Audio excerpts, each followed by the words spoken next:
Nagsisinungaling itong si Melvin Matibag. Kaya itong si Wick Veloso, dapat ito imbestigahan din itong tao na ito. Sabihan, ikaw pa Wick Veloso, bayaran ka rin? Nakatanggap ka rin ba ng maleta?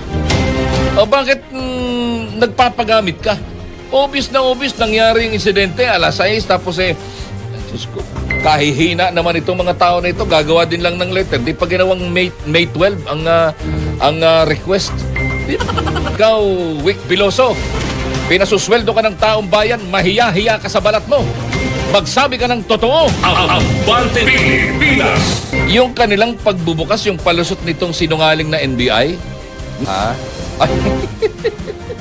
At itong request na ito ng GSIS, base sa kasaysayan, ito ay isang palusot lamang.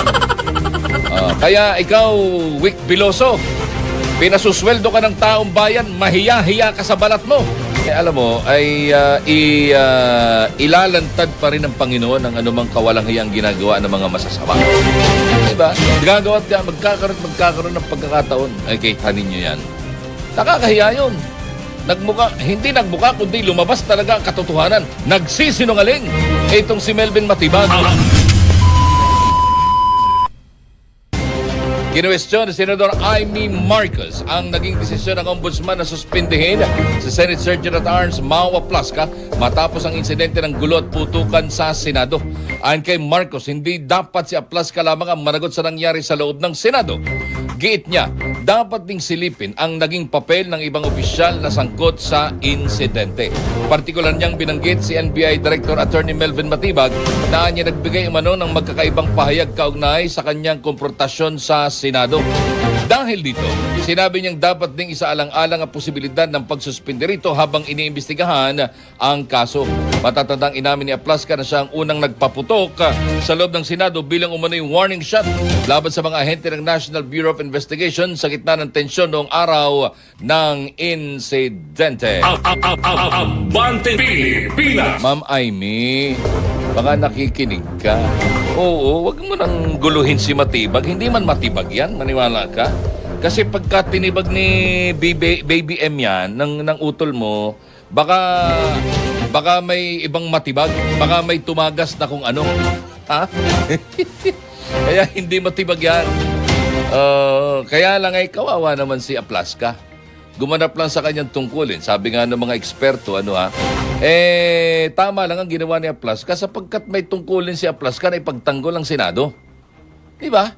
Lalo na sa pagsalakay ng kung sino man. Yung kanilang pagbubukas, yung palusot nitong sinungaling na NBI na nag-request itong si Wick Veloso, dapat ito imbestigahan din itong tao na ito. Sabihan, ikaw pa Wick Veloso, bayaran ka rin? Nakatanggap ka rin ba ng maleta? O bakit nagpapagamit ka? Obvious nangyari yung insidente, alas 6, tapos Diyos ko, kahihina naman itong mga tao na ito, gagawa din lang ng letter. Di pa ginawang May 12 ang request. Di ba ga? May 13 pa rin, Mariosa. Sa bagay, sabi nga ng Panginoon, alam mo, ilalantad pa rin ng Panginoon ang anumang kawalang-hiyang ginagawa ng mga masasama. Diba? Gagawa at magkakaroon ng pagkakataon. Ay, kaytanin nyo yan. Nakakahiya yun. Hindi nagbuka, kundi lumabas talaga ang katotohanan. Nagsisinungaling itong si Melvin Matibag. Abante At itong request na ito ng GSIS, base sa kasaysayan, ito ay isang palusot lamang. Kaya ikaw, Wick Veloso, pinasusweldo ka ng taong bayan, mahiya-hiya ka sa balat mo. Magsabi ka ng totoo. Abante Pilipinas! Sabi ni Manteban, ikaw naman, isa ka pa rin bobo, Ronnie. Sabi niya, naging bobo tuloy ako. Bakit? Ay, aamin ba yan? Ay, di siyempre tatanggalin din yan. Appointed din yan. Diba? Ayun lang. Yun lang. Ay, baka nga. Ay, hindi natin alam.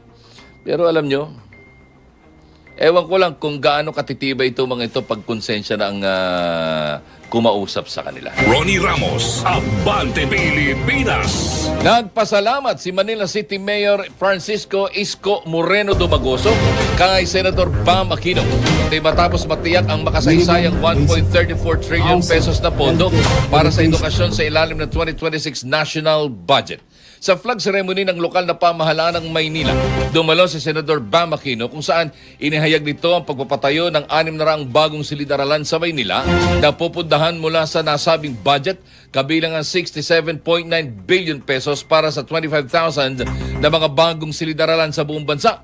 Natutugon naman sa kakulangang 166,000 silid-aralan. Dito'y pinurin ni Dumagoso si Aquino na ani masipag at matalinong mambabatas. Kasabay ng panawagan na isantabi muna ang ng mga politiko ang hindi pagkakaunawaan at pagtuunan ng paglaban sa kahirapan at pagpapabuti ng serbisyong publiko. Si Aquino na inaasahang mapapalitan bilang chairperson ng Senate Committee on Basic Education ay nakapaghain naman ng 12 panukalang batas na may kaugnayan sa edukasyon. Naging author at co-author din siya sa 22 panukalang batas at iba pa. Abante Pilipinas. May shot ba? Wala. Okay. Akala ko may shot. Samantala, 5:39. Nagpaliban ng kanilang nakatagdang pagbisita sa Pilipinas ang ilang foreign buyers ng garments at furnitures matapos ang insidente ng kaguluhan sa Senado ayon sa Foreign Buyers Association of the Philippines. Ayon sa ulat, 4 na buyers ang dapat sana'y darating ngayong buwan para mag-place o para umorder at makipag-ugnayan sa mga local exporters. Ngunit kinansila muna nilang biyahe dahil sa pangamba sa seguridad at instability ng sitwasyon. Sinabi ng business groups na ang insidente ay maaaring makaapekto sa kumpiyansa ng mga dayuhang mamumuhunan at buyers sa bansa. May dahil naman sa pagtaas ng political risk na posibleng makaapekto sa kalakalan at export orders ng Pilipinas. 5:39. Hindi ho nakapagtataka yan sapagkat talaga marami hindi lang ho yan. Sila kasi mga investor na dito sa Pilipinas. Sila yung mga parokyano na. Kumbaga, suki na. Kaya lang ho ay dahil sa nangyayari, talagang nakakahiya. Talagang nakakahiya. Senado ba nakakahiya? Ang Senate? Palagay ko hindi. Ang nakakahiya dito ay ang executive department. Abante Pilipinas. Sapagkat hindi niya kayang kontrolin ang mga tao. Ronnie Ramos, Abante Pilipinas. Yun. Kaya maniwala kayo. Hindi na ho babangon ang ekonomiya ng Pilipinas sa palagay ko lang. Hindi ko ho isinusumpa pero sa ganitong sitwasyon natin ng mga politiko ay patuloy na namumulitika sa halip na trabahuhin ay problema ng mga mamamayan. Walang pag-unlad ang Pilipinas. Abante